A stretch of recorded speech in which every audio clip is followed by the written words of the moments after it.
আসসালামু আলাইকুম প্রিয় বন্ধুরা, প্রিয় দর্শক, নিশ্চয়ই আপনারা সবাই ভালো আছেন আল্লাহর রহমতে।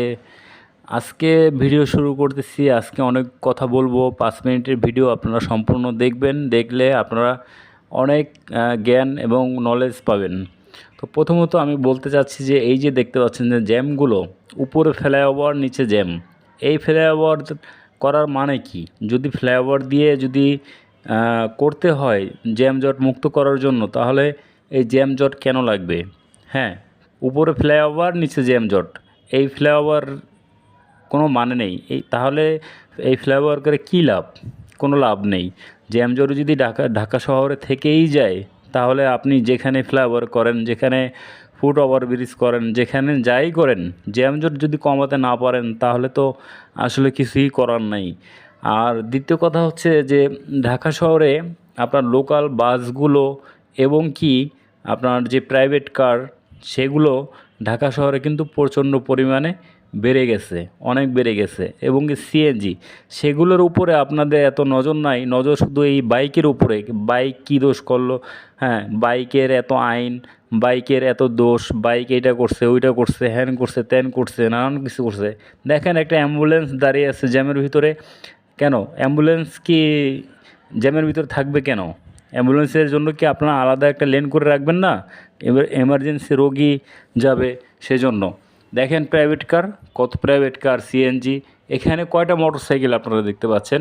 এখানে আমি আপনাদের সামনে এবং পিছনে আপনাদেরকে ঘুরিয়ে দেখাচ্ছি। দেখেন যে কত সব প্রাইভেট কার এবং কি সিএনজি মোটরসাইকেল খুবই কম দেখা যাচ্ছে। কিন্তু দোষ হচ্ছে কোথায়? দোষ হচ্ছে মোটরসাইকেলের, বাইকের। হ্যাঁ, সব দোষ, সব কিছু মিলিয়ে বা ঢাকা শহরে জ্যামজট লাগায় কারা?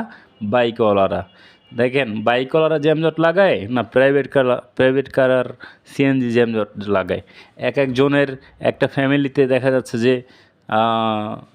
5 জন মেম্বার, 5 জন মেম্বারের 5টা প্রাইভেট কার। এরকমও তো অনেক ফ্যামিলি আছে, তাই না? তো এরকম যদি হয়, তাহলে আপনারা একটু বাইকের উপর যেভাবে নজরটা দিয়েছেন, যে আইন করতে যাচ্ছেন, আপনারা দয়া করে সিএনজি, লোকাল বাস এবং কি প্রাইভেট কার, এদের উপর একটু আপনারা নজর দিন। তাহলে হয়তো ঢাকা শহরের জ্যাম জট কিছুটা হলেও কমবে। আপনারা যত ফ্লাইওভার করেন, যত ওভারব্রিজ করেন, যতই যাই করেন, কোনো কিছুতেই লাভ হবে না। আর এই যে যারা রাইড শেয়ার করে খায়, ইনকাম করে খায়, তারা কিন্তু কষ্ট করেই ইনকাম করে খায়। এখন যদি আপনি রাইড শেয়ার বন্ধ করে দেন, দেখা যাচ্ছে যে এই রাইড শেয়ারওয়ালা ওরা কী করবে? ওরা নিশ্চয়ই ছিনতাই করবে, নিশ্চয়ই চুরি করবে, নিশ্চয়ই ডাকাতি করবে, নিশ্চয়ই অপরটা মেরে খাবে, হ্যাঁ, নিশ্চয়ই ঘুষ খাবে। কিন্তু তা নয়, এরকম তো আমরা আশা করি না, তাই না? আপনারা অনেক বড়, আপনারা দেশ পরিচালনা করেন, আপনাদের মন্ত্রীরা আছে, এমপিরা আছে, আইনশৃঙ্খলা বাহিনী আছে, কত মানুষ তো আছে। আপনাদের ভিতরে কি দুর্নীতি হয় না? তারা কি কোটি কোটি টাকা বিদেশ পাচার করে নেয় না? কিন্তু আমরা যারা বাইক রাইড শেয়ার করি, আমরা কয় টাকা বিদেশ পাচার করি? আমরা ঘরে পাচার করি টাকা। ঘরে পাচার বলতে কি জানেন? ঘরে পেটের ভিতরে পাচার করি। কারণ আমরা সারাদিন পরিশ্রম করে বাইক চালিয়ে আমরা এই পেট খালি থাকে, এই পেটটা ভরি, এই পেটের ভিতরে আমরা টাকা পাচার করি। বুঝতে পারছেন? আমরা বিদেশে টাকা পাচার করা তো দূরের কথা, আমরা সংসার ঠিকমতো চালাতে পারি না। অথচ সেখানে আপনারা আমাদের বাইক বন্ধ করে দেওয়ার সিদ্ধান্ত নিতে চাচ্ছেন। আপনারা নতুনভাবে আইন করতে চাচ্ছেন। আপনারা ওই যে একটা কথা আছে না, যে গরিবকে মানে যে নরম তাকে বেশি চেপে ধরে মানুষ, সেরকম অবস্থা হয়েছে এরকম। আপনারা তো ওইরকম বাসওয়ালার সাথে আপনারা পারবেন না, আপনারা প্রাইভেট কার তাদের সাথে পারবেন না। পারবেন শুধু এই যে মোটরসাইকেল যারা আছে না, তাদের উপরেই আপনারা জোর খাটাতে পারবেন। কারণ বাসওয়ালাদের সাথে জোর খাটাতে পারবেন না, কারণ তাদের সমিতি আছে, প্রাইভেট কারের সমিতি আছে, তারা অনেক বড় লোক।